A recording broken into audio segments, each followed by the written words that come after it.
You know, most really good stories have elements of love and betrayal. And the story that we're going to look at today has love and betrayal. It's an amazing story. It's an incredible story, and we can learn a lot from it, I think. In Genesis chapter 39, we run into Joseph again. And he's not the same little spoiled, arrogant punk that he was last time we talked about him. He's changed a lot. He's been through some situations. He's gone through some hard times. And he's been humbled a little bit. He's been sold by his brothers, which is a little bit of a bummer and can kind of mess with your psyche. And he's been sold to a guy named Potiphar. He was bought by one of Pharaoh's officials, and his name was Potiphar. We're going to call him Potty because that's shorter to it's easier to say, and it's fun to say too. So here's Potty. Potty is the captain of the executioners, which is a pretty hardcore job if you ask me. He had to be a pretty burly individual in order to be in charge of the executioners.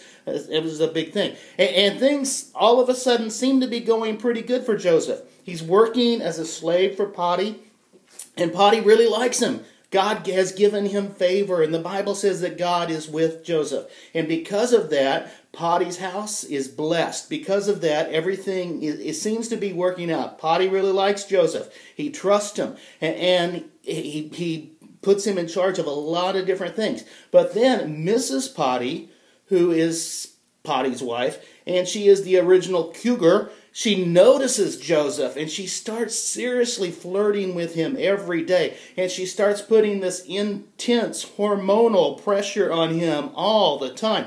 But he doesn't give in to the temptation. And his reason is this. He tells her it would be a sin against God. His response really shows us what he believed. It's when we're under pressure that people see what we're really made of.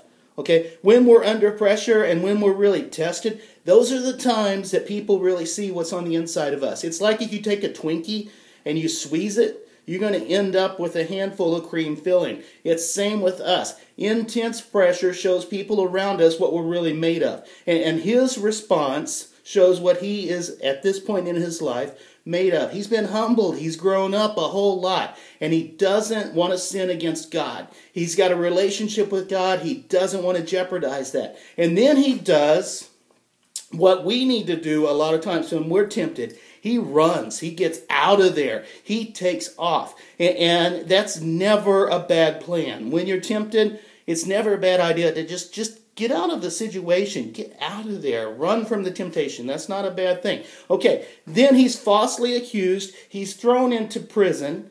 And the interesting thing is, here's Potty, okay, who is the captain of the executioners, and he could have had Joseph killed. He could have had Joseph executed, okay, for this. He could have had him murdered, but instead he chooses to have him thrown into jail.